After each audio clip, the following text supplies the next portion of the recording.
The Indianapolis Colts bolstered their pass rush by signing Arden Key to a 2-year deal. Let's get to it.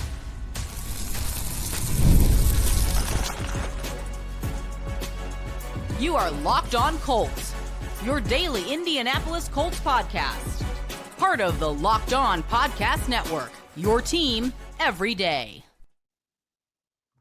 Welcome to Locked On Colts, part of the Locked On Podcast Network. Now, the number one podcasting network around. Hello, everyone. My name is Zach Hicks, your resident film nerd of HorseshoeHuddle.com. The Indianapolis Colts have been pretty active here on the unofficial day one of free agency, signing Alec Pierce to a long-term extension at 4 years. Obviously, they're still negotiating with Daniel Jones. And while all that was going down, they also have signed Arden Key to a 2-year, up to $20 million deal. $11 million of that is fully guaranteed.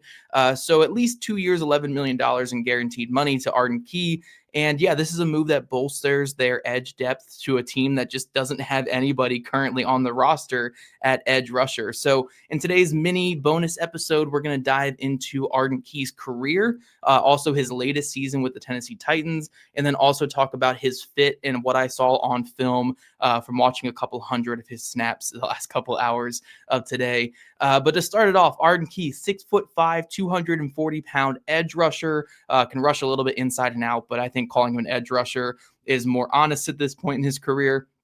Former third-round pick from the Las Vegas Raiders, really did not have a good start to his career with the Raiders, though. Was in and out of the lineup, wasn't really productive at all, and it took him going to the San Francisco 49ers after the third year of his career to really find his game. He really peaked in the NFL in those years with the 49ers, then he jumped over to Jacksonville, and then even his first year with the Tennessee Titans as well. He was very productive in that 3-year stretch. We've seen him kind of go downhill a little bit these last 2 seasons, but I think he's been a little bit miscast as a starter for the Titans the last 2 years. I think he's better fit as a rotational guy, but we'll get into that more in the second segment of today's show. But for his career, he has 35 sacks and 235 pressures in 2,652 pass rushes, and that's over his 8-year career. Again, there's been a little bit of regression the last 2 years, but I don't think he's been abhorrent on the field. I think he's just been like a below average player as a starter for the Tennessee Titans. Last year, he finished with 5 sacks, 28 total pressures, and a 10.2 pass rush win rate, which was below average among edge rushers. I think it was just behind Kwity Paye on the season, and it was tied with Samson Ebukam. So not really the greatest comparisons we're obviously looking at there for where he was at this past season. But I think when you watch a lot of that film with the Tennessee Titans, you see a player who is very active and experienced as a pass rusher. He's just not fully at like his athletic peak anymore. He's turning 30 years old this year.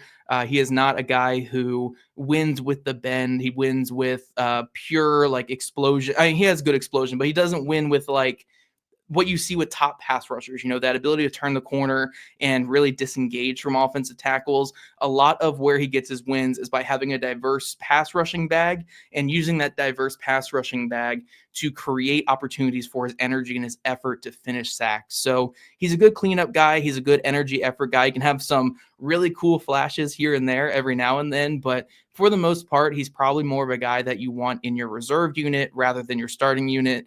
And that's why I think he could maybe fit a little bit better away from Tennessee.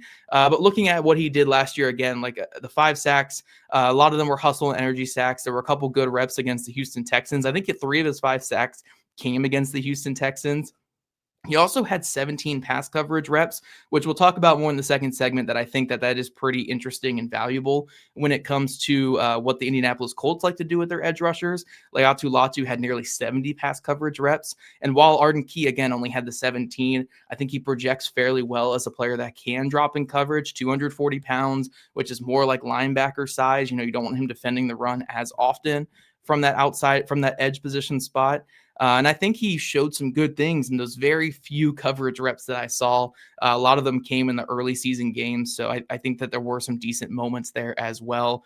But yeah, overall, his film was kind of a roller coaster. It wasn't the best thing in the entire world, but I like the explosion. I think Joel Erickson put it on Twitter that his average time to get off the snap last season would have been the best in the Colts edge rush room, according to Next Gen Stats. So you can see the explosion on film. film, you can see the energy, you can see the hustle, you can see the diverse bag of how he attacks. He has swim moves, he has rip moves, he has a cross chop. It's just not overly effective at this point in his career. So they're not getting like a Trey Hendrickson level impact player from this signing. But I think he is a player that can work pretty well in the rotation and be a guy who can fit in fairly well behind Leatu Latu, behind whoever they want to have as the other starter alongside Leatu Latu. So if you're rebuilding this edge room from scratch, I think he's a good player to have in there. He might not fit like the younger and faster mold the Colts are looking for, but he certainly fits the faster mold. Very much more explosive off the snap than Samson Ebukam and Tyquan Lewis, but we'll see what his overall role looks like with the Indianapolis Colts next season. But coming up, that's what we're going to kind of discuss, is talk about, again, some more of what I saw in film and overall kind of how I think he can fit in Lou Anarumo's system and how this kind of signing is a bit interesting when we look at Lou Anarumo's past. But first, workplace chaos, deadlines stacking up, inbox overflowing, and the one position that you have to fill still sitting open. When the pressure is on and you need the right hire, this is a job for Indeed sponsored jobs. Indeed sponsored jobs helps you reach the people who actually fit what you're looking for: skills, experience, location. So you're not just hoping the right candidate stumbles across your post. And here's a stat that says it all. In the minute that I've been talking to you, companies like yours make 27 hires on Indeed, according to Indeed data worldwide. Spend less time searching and more time actually interviewing candidates who check all your boxes. Less stress, less time, more results. When you need the right person to cut through the chaos, this is a job for Indeed sponsored jobs. And listeners of this show will get $75 sponsored job credit to help get your job the premium status it deserves at Indeed.com/podcast. Just go to Indeed.com/podcast right now and support our show by saying you heard about Indeed on this podcast. Indeed.com/podcast. Terms and conditions apply. Need to hire? This is a job for Indeed sponsored jobs. And also, we live in a world where we can stream anything, order food in minutes, and carry supercomputers in our pockets. And somehow buying tickets to a live game still feels very complicated. Hidden fees, jumping prices, endless steps. There has to be a much better way. That's why I use the Gametime app. It gives fans an advantage and makes getting tickets simple, whether it's NFL games, concerts, comedy, or whatever you're into. I jumped on the app recently to check out some tickets for an upcoming concert, and honestly, it took me just minutes. You can see a panoramic views from every seat before you buy. The price you see includes all fees. No surprise at checkout. You can even spot those zone deals where you pick the section and Gametime picks a seat for extra savings. 2 taps and you have great seats locked in, fast, easy, and done. Take the guesswork out of buying tickets. Download the Gametime app. Create an account and use code LOCKEDON for $20 off your first purchase. Terms apply. Again, create an account, redeem code LOCKEDON for $20 off. Download Gametime today. All right, Locked On Colts everydayers, we are back talking about the Arden Key signing, the Colts' big outside signing of the day thus far. They could be signing somebody else as I'm recording this, because that is just the nature of the first day of free agency. And yeah, this is an uninspiring signing at its surface. When you look at Arden Key, his production has dipped the last couple years. His pass rush win rate went from being above average his first year in Tennessee to then being average, then below average this past season. So for a team that's looking to get younger and faster on the defensive front, Arden Key doesn't really seemingly fit that. But I do think he upgrades them in terms of being faster and more of a fit for what the Colts want to do going forward. But one thing I really found super interesting is when I was doing my research for this free agency class and looking at the edge rushers, I looked back at Lou Anarumo's time with the Cincinnati Bengals and just his time in general being a defensive coordinator. And one thing I found is that the lightest pass rusher to play over 400 snaps in an Anarumo defense since 2019 actually was Samson Ebukam last year. Every other pass rusher that has gotten significant snaps for him has been over 260 pounds. So I was kind of thinking going to free agency, the Colts would target a bulkier, bigger defensive lineman because that is what Anarumo's past has been. But then there was another part of my brain that was like, hey, Anarumo's kind of been changing his defense to be closer to that Brian Flores style of hybrid defense. We saw last year with the Colts, they were 4th in blitz percentage. They dropped their defensive ends in coverage a lot. Like I mentioned in the first segment, Leatu Latu, nearly 70 coverage reps. And we saw like even guys like Kwity Paye and Samson Ebukam getting out in coverage quite a bit. So part of my brain always like I resisted putting out a video saying they're going to target a bigger edge rusher, because part of my brain was saying that like a lighter guy who could drop into coverage a little bit more, or maybe thrive in this blitz heavy scheme, could be the play. And now we're kind of getting our answer where it looks like the Colts are leaning a little bit more into fluidity, speed, explosiveness, and that hybrid ability to drop into coverage and rush the passer. I know Arden Key has less than 150 coverage reps in his entire career, but at 240 pounds, 6'5", very long arms, I think he projects well for a player that can, drop into these like zone drops and just get his hands into passing lanes. I'm not saying you want to do that all the time, but I think he's a better fit for it than like Ebukam or Lewis were last year. So I think this is more in the mold of what Anarumo wants to do with this defense going forward, and make them a man coverage focused, blitz heavy, with like this hybrid feel with their front seven that we saw with Latu last year, but we couldn't really see with those other guys because they weren't really good fits for what Anarumo wanted. So Arden Key does kind of fit that hybrid mindset a little bit, has the size of a linebacker with the experience of a defensive end.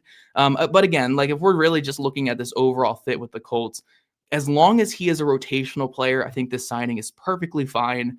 And I think it's even a good thing going forward for the Colts. If he ends up being their starter, though, like their full-fledged starter going into the season, then I think we're all going to have our question marks with this, because I don't think he's much of an upgrade at all over a Kwity Paye. I think he's around the same tier as a Kwity Paye, maybe even like a lesser version of Kwity Paye, because Paye's at least younger, and there is that potential of him going forward. Arden Key, a bit older, he's kind of regressing, so you don't want him in that starting role to really wear him down. But I think if you can have him around 400 to 500 snaps next season with his hybrid ability, with the energy he brings, I think that's a way you can really maximize him in this defense. But I think he brings you a pretty good floor. Again, that explosiveness and diverse bag rushing the passer is pretty good. He does lack that ideal bend and finishing ability, but he brings the energy that you're looking for out of a reserve unit pass rusher. And I think overall he is an upgrade over Samson Ebukam and Tyquan Lewis, even if he's not the full-time answer that they need. So yes, I think this move at this moment, I'm going to say, is a good thing for the Colts. If he is just an upgrade over Ebukam, I will take it. As long as that's what it is, though, if he is the Kwity Paye replacement, then I'm going to have my concerns, because I just don't know if I would have him as a starter. So to kind of summarize, I like the potential of this. I like the inside-out pass rushing ability. I wouldn't rush them inside as much as the Titans did. It was honestly hilarious watching the Titans defense last year, where they have this 240-pound edge rusher rushing from a 3-tech position or even a 1-tech position on like 3rd and 2 calls. Like, I don't know why teams didn't just run at them every time they did that. So I wouldn't rush them inside as much as the Tennessee Titans did last year, but I think he has that ability. I think he can be a good asset in these like blitz heavy schemes and stunt calls, because he has that explosiveness and quickness that you're looking for.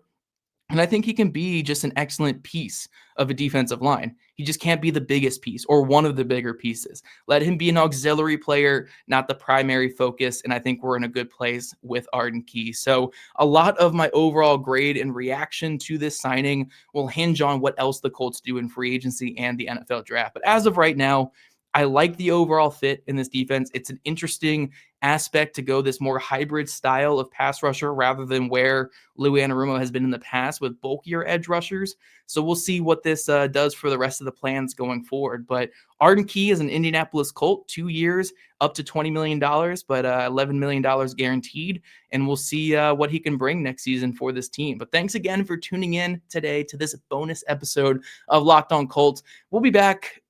We're planning to be back tomorrow, but we might be back later tonight if they make more signings with more bonus episodes and maybe even full content if it is a big signing. So make sure you subscribe to our show and get all those latest episodes. And if you don't already, make sure you're following at Locked On Colts, at Jake Arthur NFL, and at Zach Hicks 2, all on socials. And if you never miss an episode, then remember the Everydayer Club is built for you. Get Locked On Colts audio ad-free, plus members-only Discord access and much more. Head to lockedoncolts.supercast.com to join the club, or follow the link in our show notes right now. Thank you all, and we'll probably see you guys back here again later today.